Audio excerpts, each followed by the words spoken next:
হে all, কেমন আছো তোমরা সবাই? আশা করি খুব খুব ভালো আছো, আর আমিও খুব ভালো আছি। তো আজকে হচ্ছে দোয়েলের জন্মদিন, আবার সাথে রাখি পূর্ণিমা। দোয়েলের জন্মদিনটা শনিবার পরে সব কিছু নিরামিষ করা হয়েছে। কি বলছিস? কি দেখবি?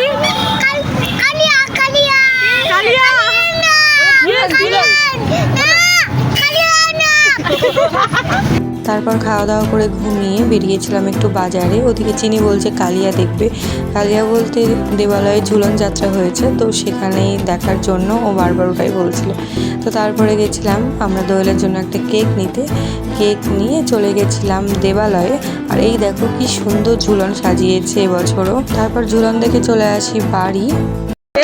এখন আমরা মা ফোলাতে পারলে তোমার ফুসফুস ভালো। এই তোর ফুসফুস ভালো করে ফুলে টানটা ঢুকতে দে। এখন মা শঙ্খ বাজাই তো মা ফোলা না। ফোলা এখন দিদি নাম্বার 1 খেলা হচ্ছে গাইস।